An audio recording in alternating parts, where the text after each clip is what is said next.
Welcome to Conversations with the Candidates.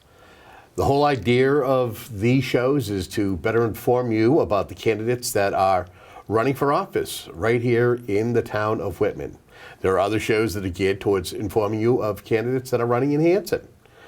Again, the idea is to keep you better informed, so when you go into the voting booth the third Saturday in May, you'll have an idea as to where candidates stand on different issues, and you'll be able to make an informed decision.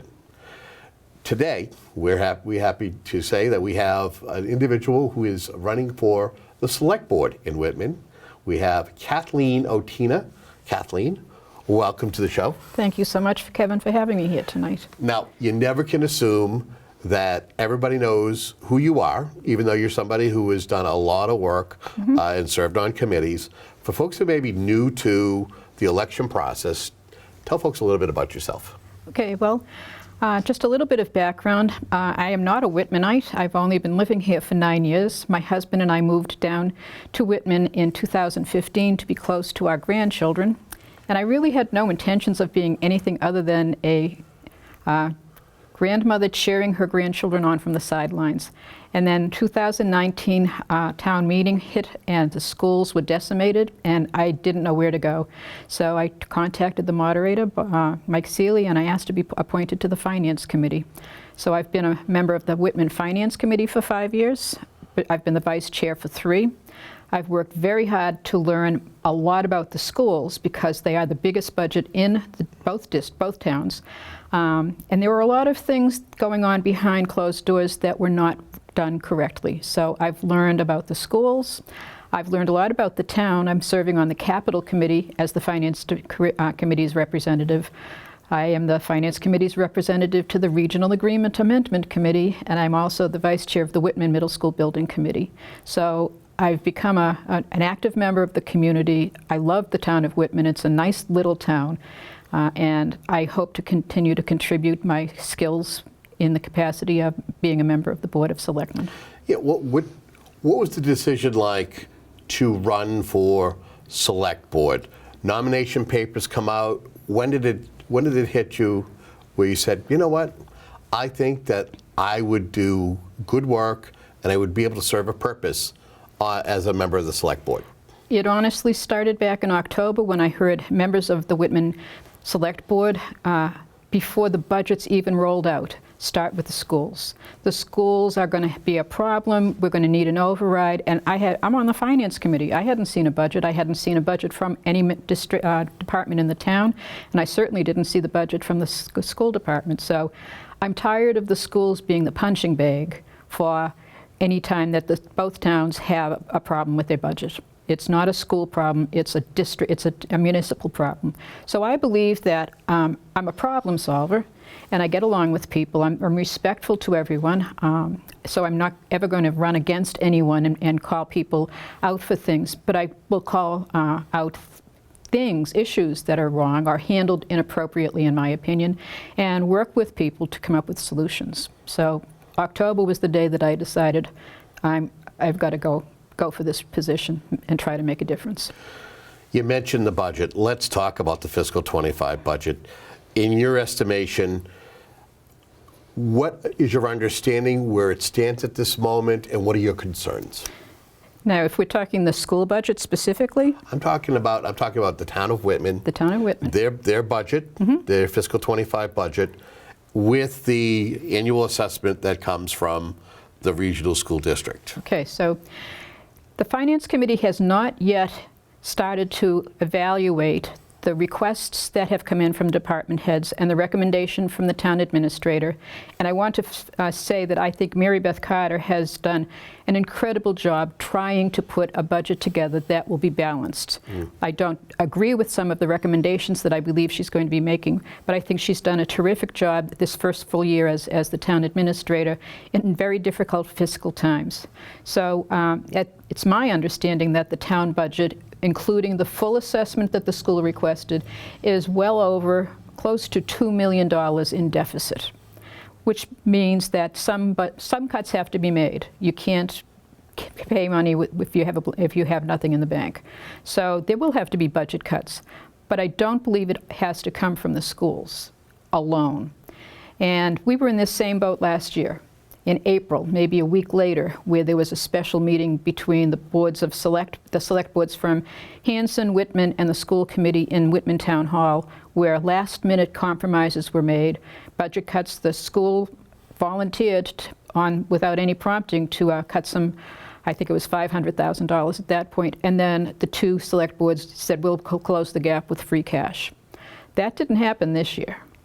The schools voted on Monday night, school committee voted on Monday night to cut $910,500 from its budget. And I applaud them for that. That had to happen. But I then expected both select boards to say, all right, and here's what we'll do to close the gap. And instead, they've decided to have anything over the 5% assessment placeholder that the town select boards have earmarked for the schools. Anything above the 5% is going to be put on an override question, and I totally oppose that. As a finance committee person and as a citizen of Whitman, that is not the way to fund the schools.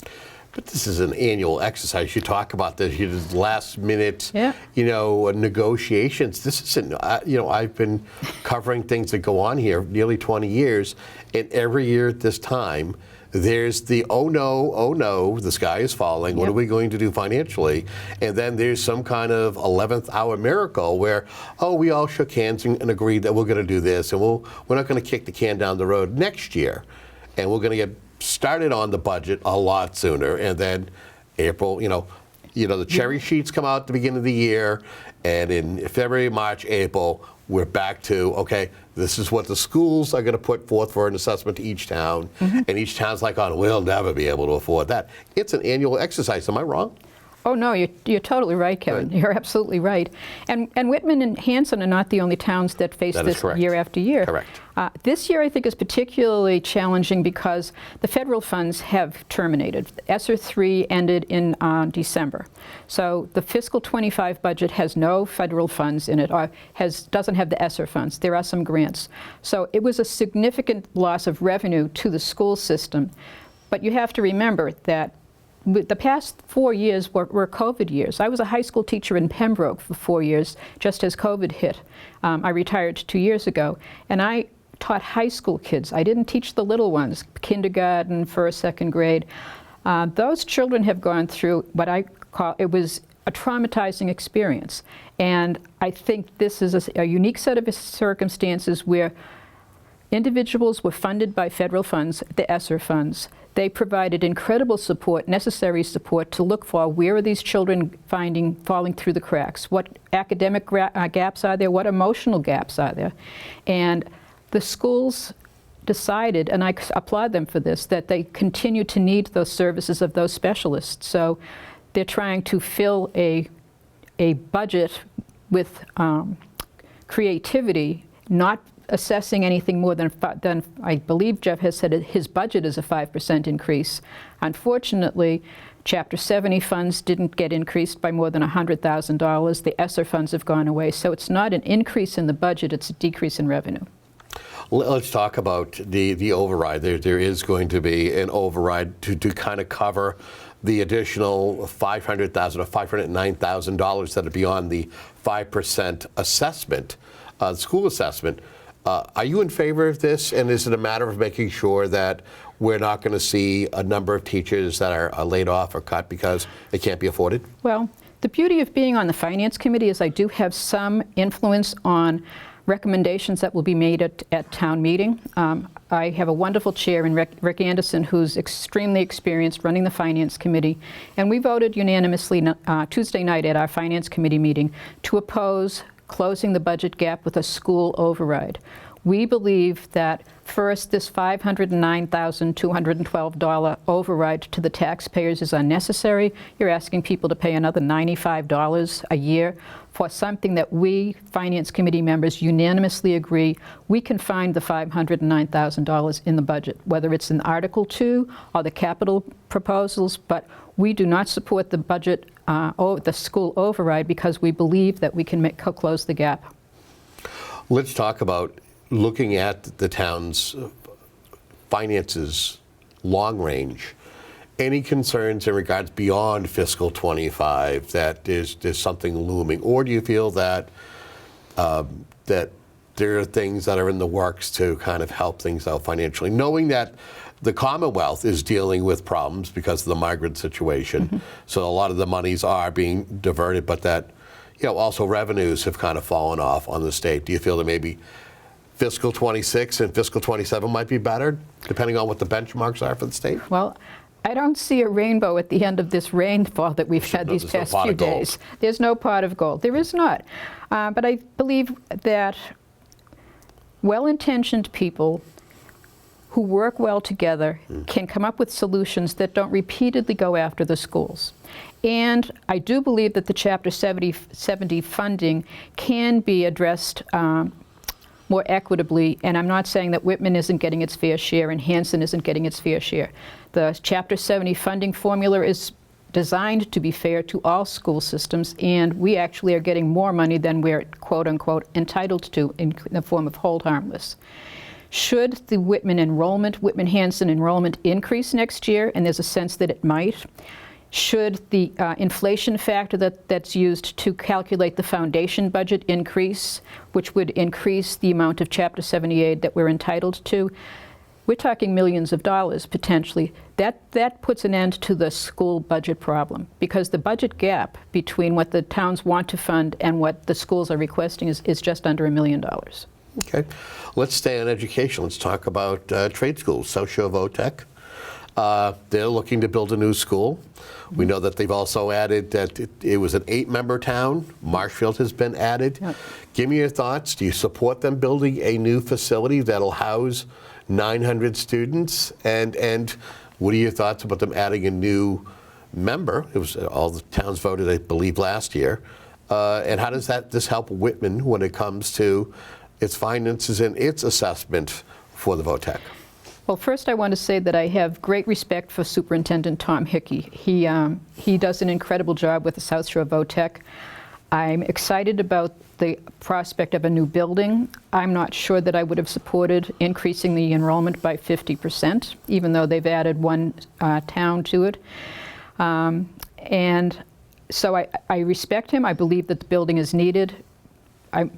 I wasn't in the position to vote, so it's easy for me to second guess the people who did vote, but a 50% increase in the enrollment, having just gone through the Whitman Middle School Building Committee project, where the enrollment was tightly controlled by the MSBA.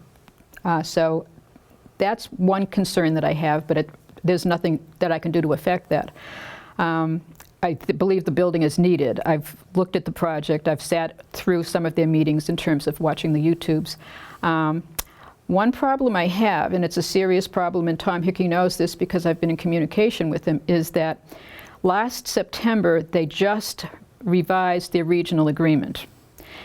And it assesses the portion of debt, should the override for this school pass. The portion of debt will be set the year that the debt is incurred, which I guess will be fiscal 26. Mm-hmm. And that will be divided among the different towns based on their enrollment at that point in time. So we've got some fluid movement. We've got a new town moving into the district, Marshfield. Whitman right now is paying 25% of the assessment. We're not going to have 25% of the students going forward with Marshfield and potentially Pembroke in the future. But if something isn't changed in the regional agreement, Whitman will be paying 25% of the debt for the 30-year debt, I think, that they're working on, even if our enrollment drops to 20%, 15%. And I've asked Tom, and I believe that he's working on it, Tom Hickey, to please consider revising the regional agreement so that they will recalculate the debt going forward, dependent on maybe 3 years rolling enrollment going backwards. So going backwards for 3 years and reassessing the debt on an annual basis, because maybe our enrollment goes up, but I don't think it will in terms of percentage. So I have a concern about that. I think they offer incredible programs, and I wouldn't want to deny the students who are interested in the trades an opportunity to continue for that education, but it has to be distributed fairly. The one area that the town continues to struggle with is generating revenue, knowing that it is a bedroom community with the 90 plus of the tax base being residential. What can be done to help increase the tax rolls? Is Route 18 possibly an answer? Would you be up to any kind of a zoning change for maybe multi-storied buildings, or even trying to lure national chains like a Lowe's or a Home Depot, knowing that there are those stores nearby, but I'm just using those as an example, to be able to come in and be able to put more dollars, tax dollars, into the town's coffers? I think that in terms of multi-story buildings, I wouldn't be against it. I have to think about the impact on the neighborhood. But Route 18 is a perfect place to attract commercial and industrial businesses that wouldn't impact homeowners, that would relieve the homeowners by increasing the tax base, but not increasing the number of children that might be going to the schools.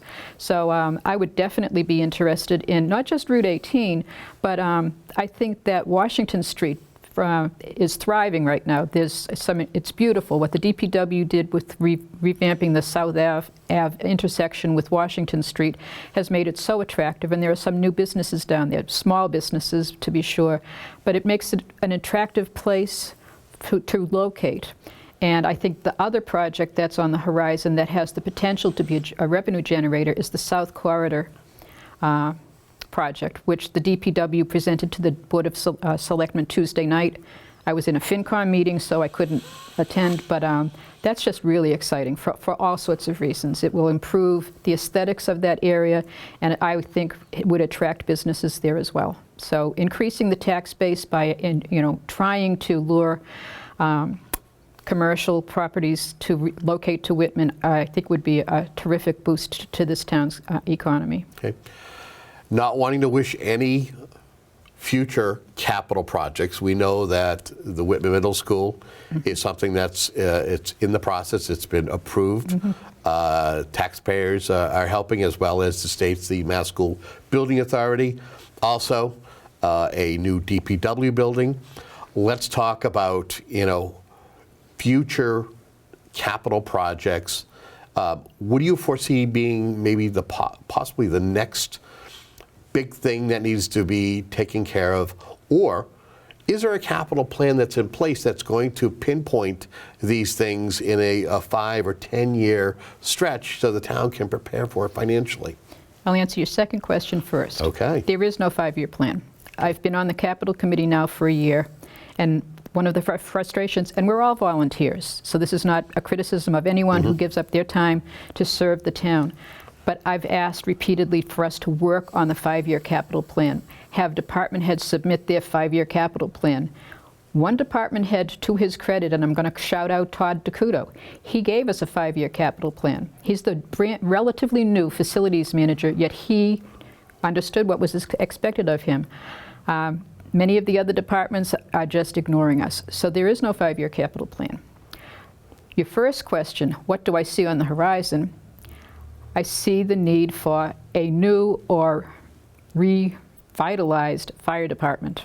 The fire station, I took a tour of the fire station back in the fall with Chief Clancy, Rick Anderson, who's the head of the Finance Committee, Don Essen, head of the Capital Committee, and Todd DeCuto, the head of the facilities. And it was an eye-opener to see the conditions of some of the spaces in the fire department.